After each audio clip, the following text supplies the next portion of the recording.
미국 물가 상승률, 특히 PC를 보시면서 물가 상승률이 이제 2%대로 떨어지네? 요 정도의 숫자를 받아들면 그러면 곧 금리 인하 있는 거 아니야? 하는 기대감을 많이 갖게 되실 거예요. 저는 그런 지점이 현재의 시나리오대로라면 로 보고 있습니다.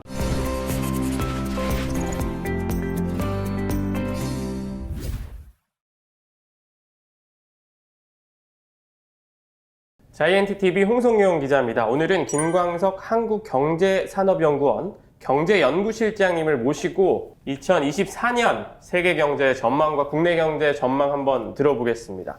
일단 세계 경제 흐름을 바로 한번 여쭤보고 싶은데 요즘에 고금리 상황이 계속되면서 전 세계가 증시가 막 빠지는 추세가 계속되고 있습니다. 네. 세계 경제 흐름 좀 어떻게 보고 계시나요? 네, 지금 말씀하신 건 증시고요. 아마 저는 증시랑 실물 경제를 좀 구분해서 말씀을 많이 드리려고 하는데, 실물 경제 관점에서 먼저 말씀드리고 그게 증시에 어떤 영향을 주는지 고리를 좀 연결시켜서 설명을 드려보고자 하겠습니다.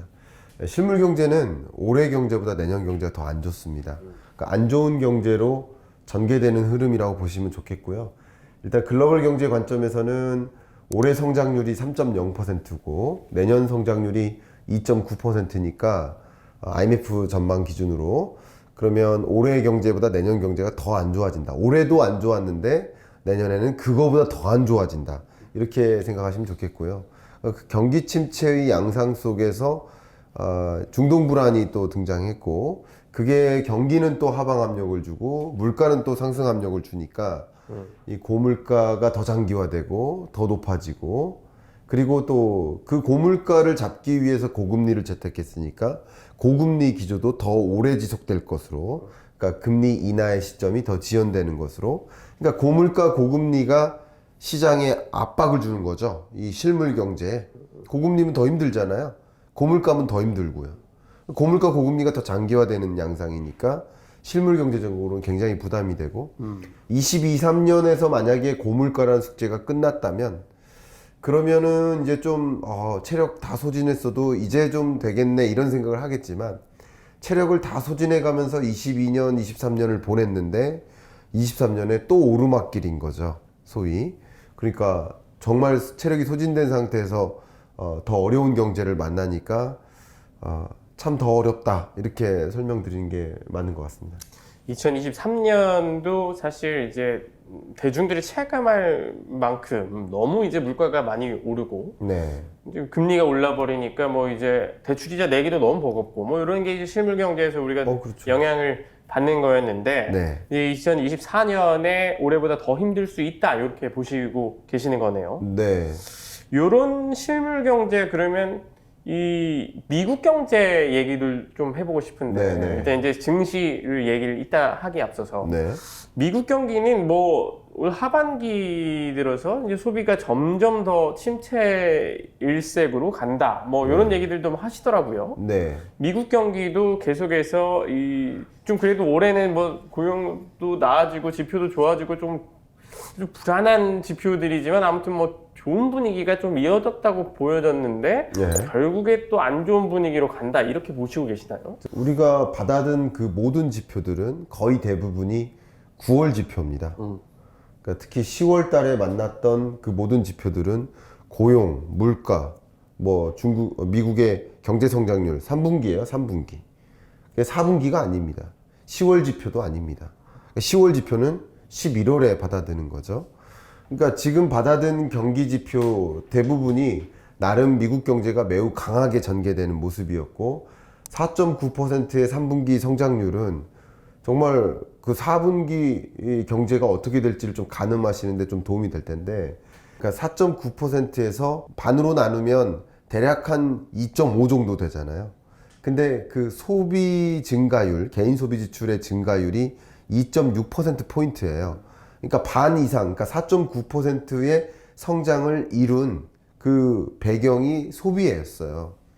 근데 굉장히 재밌게도 진단해 볼 때 소비 지출의 증가율보다 소득 증가율이 훨씬 낮아요. 그러니까 이게 무슨 뜻이냐면, 소득이 그 밑바탕이 되지 않은 채 소비 지출이 늘어났던 거예요. 그러니까 이게 장기적으로 연속적으로 이어질 수 있을까, 소비 지출이. 그렇지 않다는 거죠. 4분기에는 소비 지출의 증가율이 좀 많이 꺾일 거라고 보고 있습니다. 그래서 경기가 이제 둔화되기 시작하는 모습이 4분기고요. 그리고 24년부터는 좀 뭐 강한 경기 침체까지는 아니지만 1.5% 성장률, 24년 연간 성장률이, 그러니까 경기 침체에 부합하는 그런 성장 흐름을 보일 것이라고 보고 있고요. 근데 아까 답변 드렸듯이 아니 소비 지출이 크게 늘었고 소득 수준은 크게 증가하지 않았다. 그럼 이걸 뭘로 메꿨을까? 이게 바로 초과 저축입니다. 2020년부터 또 재정 지출을 확대하고 우리나라로 치면 뭐 긴급 재난지원금이라고 해야 될까요? 그런 성격의 이전 소득들이 많이 있었기 때문에 그게 초과 소득으로 작용을 했어요. 왜냐면 코로나19의 충격을 모두가 받는 게 아니거든요. 기자님 받으셨어요? 아니, 경제적 충격 받으셨어요? 조금 받았습니다. 월급 줄으신 적 있어요? 월급 줄진 않았어요. 경제적 충격은 아니에요. 그냥 있는 그대로 냉정하게 보자고요. 저도 경제적 충격은 없었어요. 경제적 충격이 모두에게 있는 게 아니에요. 심리적 충격, 뭐 혹은 여가를 못 가는 여가의 충격, 아니면 뭐 골프를 못 치는 골프의 충격이었던 거지. 해외여행 못 가는 여행의 충격인 거지. 모두의 충격이 아니라 대면 서비스업에 집중된 충격이었어요. 그러니까 대면 서비스업이 아닌 그 밖에 소위 대기업 직장인들은 월급 준 적 없거든요. 근데 소비 지출할 데가 없으니까 저축은 쌓이죠. 초과 저축입니다. 근데 재난지원금 같이 받잖아요.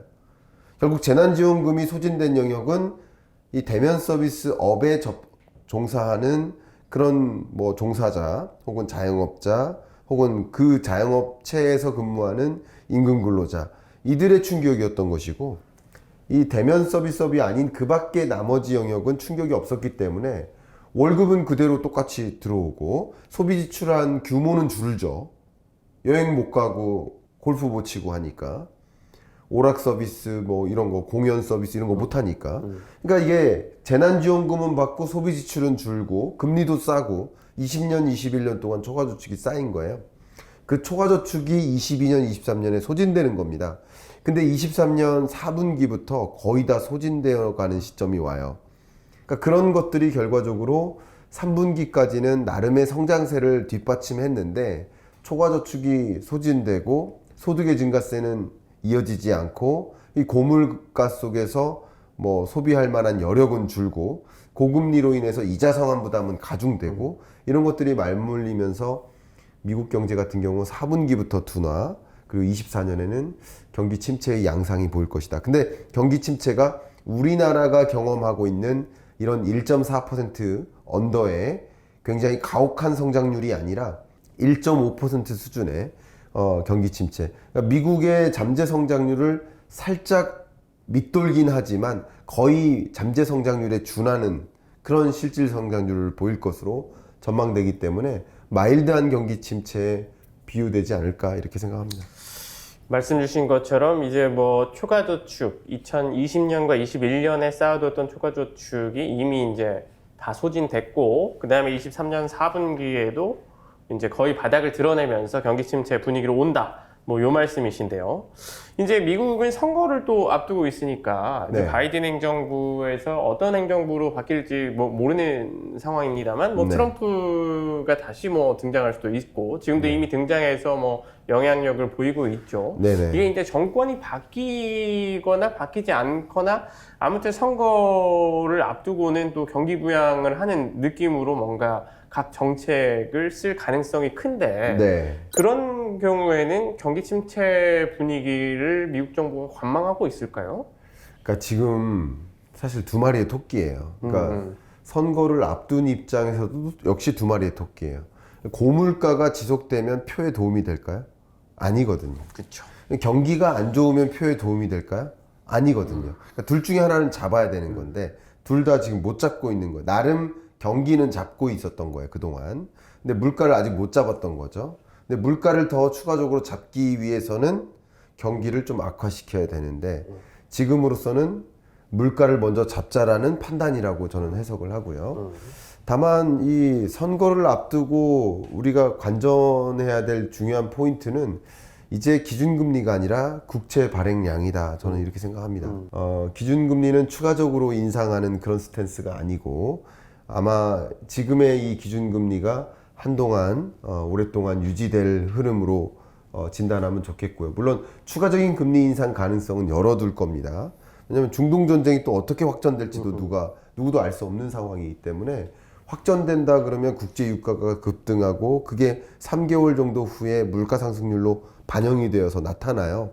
그런 현상들을 생각해 보면 금리 인상이 끝났다라고 단정 지을 수는 없지만 확전될 것을 전제로 깔고 말씀드릴 수는 없기 때문에 지금은 어쨌든 지금의 상황에서 마무리될 것으로 전제를 하고 말씀을 드린다면 기본적으로 고물가 기조가 좀 유지되는 거예요. 근데 그 고물가가 다시 재현된다. 그러니까 초인플레이션이 다시 제기된다.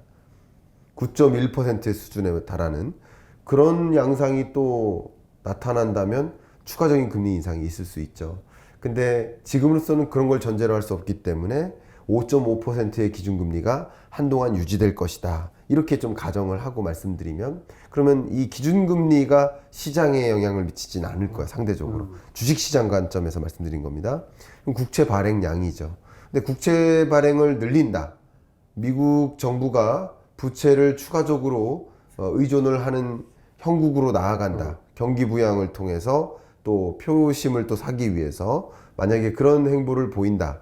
그러면 국채 발행량이 늘어나면서 국채 가격이 더 추가적으로 떨어지고 그러면 국채 금리가 다시 더 치솟을 수 있는 현상으로 야기될 수 있겠죠.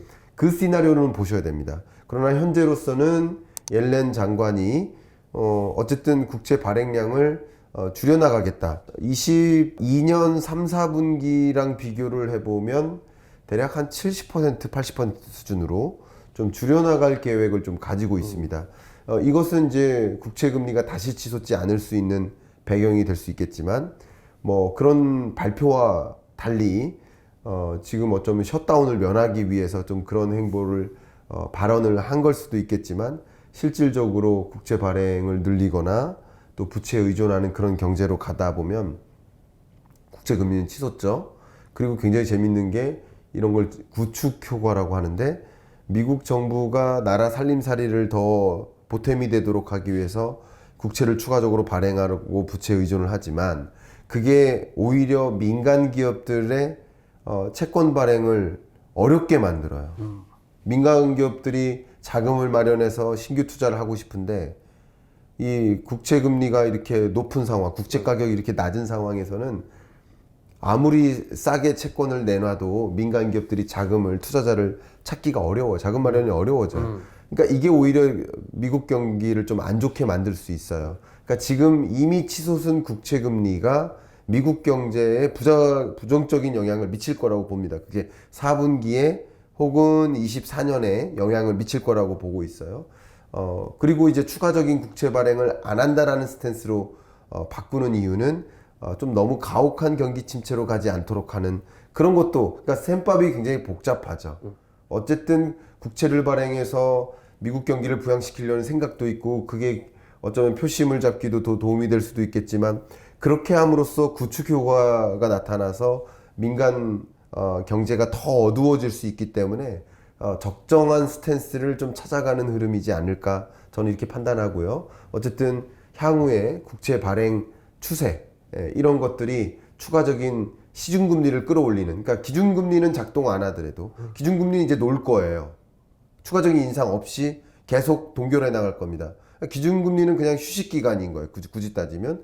근데 시중금리가 이런 여러 가지 다른 요인들로 작동돼서 올라갈 수 있고 그게 실물 경제에 또 부작용을 줄 수 있고 또 역시 주식시장에 영향을 미치기 때문에 지금부터는 좀 관전 포인트가 말씀드린 대로 추가적인 기준금리 인상이 있느냐, 기준금리 인하가 있느냐 이것보다는 계속 한동안 동결일 것이라고 가정하고 국채 발행량에 굉장히 중요한 우리 관전 포인트가 집중될 것이라고 저는 생각을 하고 있습니다.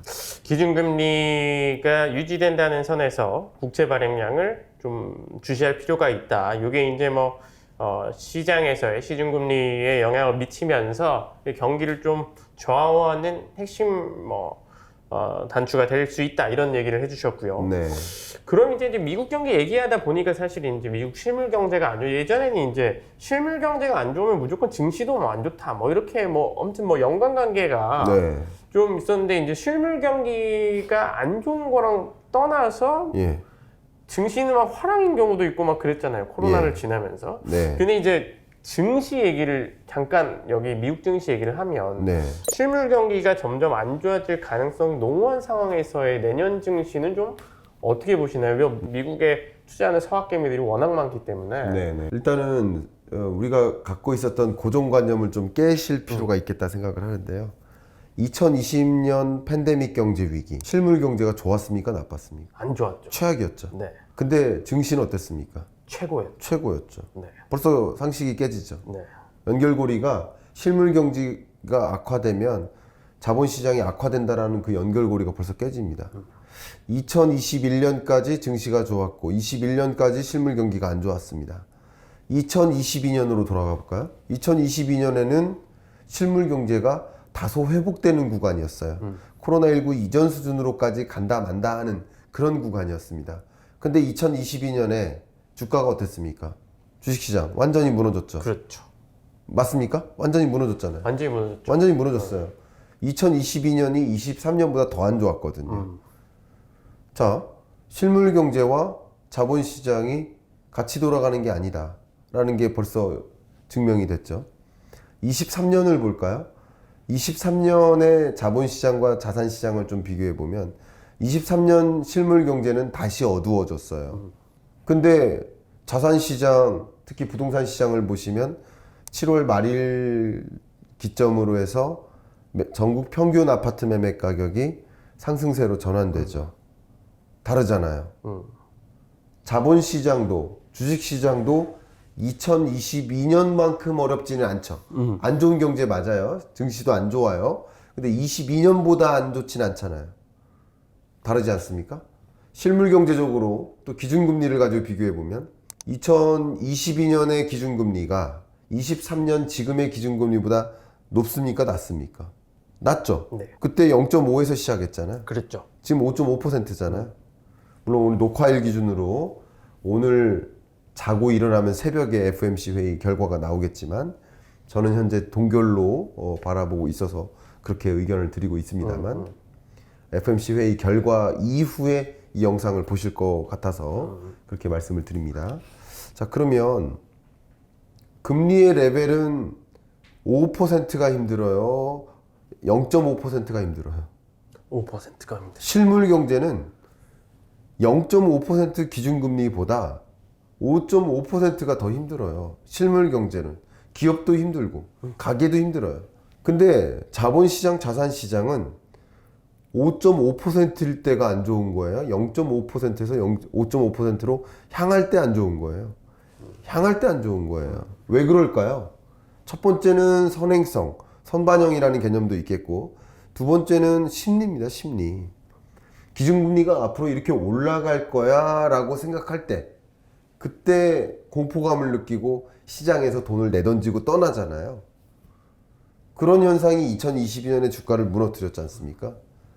근데 한번 24년을 생각해 보면 이 5.5%의 기준금리가 한동안 유지될 것이다. 그러면 추가적인 공포감이 등장할까요? 아니잖아요. 안 도와줘. 추가적인 기준금리 인상이 없다. 이건 공포감이 아니라 오히려 기대감이죠. 특히 기준금리 인하에 대한 기대감. 그래서 실물 경제적 현상과 자본시장에서 나타나는 현상이 차이가 있고, 그리고 24년을 가늠할 때 실물 경제적으로는 금리의 레벨이 높은 수준으로 더 오래 유지되고 고물가가 유지되니 저성장이 고착화되는 어려운 경제가 되겠지만, 자본시장, 자산시장 관점에서는 그 고금리가 계속 유지되는 흐름이기 때문에 그것이 또 다른 변수가 아닌 거예요. 기준금리 인상이 두려워서 시장을 떠나는 사람은 없을 거예요. 그런 거죠. 그런 관점에서 자본 자산시장 간의 그 실물 경제와의 그 차이가 충분히 여러분 설명이 될 것이고, 24년에 이 자산 자본시장은 23년보다 나을 것이다. 이렇게 의견 드립니다. 이 공포와 기대감 이런 얘기해 주셨는데 말씀하신 대로 금리가 더 이상 오를 것이라고 믿지 않게 되면은 그 공포심이 생기는 게 아니니까 더 이런 기대감이 반영돼서 시장이 자산 시장이나 증시가 조금 좋아질 수 있다 이런 관점에서 말씀 주셨습니다. 그래서 제가 좀 추가적으로 말씀드리면 미국 물가 상승률 특히 PC를 보시면서 물가 상승률이 이제 2%대로 떨어지네 2%대 예를 들어서 중후반 요 정도의 숫자를 받아들면 그러면 곧 금리 인하 있는 거 아니야? 하는 기대감을 많이 갖게 되실 거예요. 저는 그런 지점이 현재의 시나리오대로라면 24년 2분기로 보고 있습니다. 그 기대감으로 돈을 이동시키는 거죠. 야, 이제 곧 금리 인하 있어 하면서 주식 HTS 지우신 분들도 다시 깔고 돈을 넣는 거죠. 그게 돈의 이동이에요. 또 거대 자본가들도 마찬가지예요. 기준금리 인하 곧 있을 것 같아. 지금 주식을 사야 될 것 같아. 이런 흐름이 돈의 이동을 만들고 그래서 주가를 상승시키는 요인이 될 것이고, 물론 여러분이 보실 때 기업들의 실적은 어두울 겁니다. 실물 경제는 안 좋을 거니까. 그래서 실적 자체가 좋지는 않기 때문에 주식시장이 뭐 강한 랠리를 가져갈 것이다 이런 생각은 전혀 안 합니다. 왜냐하면 기대감에 좀 주식 비중을 늘렸다가 실적 보고 또 놀라고 뭐 이런 일들이 반복되지 않을까. 그래서 장세는 올해보다는 내년이 좋아지겠지만 그 흐름 자체가 뭐 굉장히 강한 상승장은 아닐 것이고, 그러나 인플레이션 시대에 주식을 포트폴리오 비중으로 넣고 있는 것은 전 좋은 접근이라고 생각을 합니다.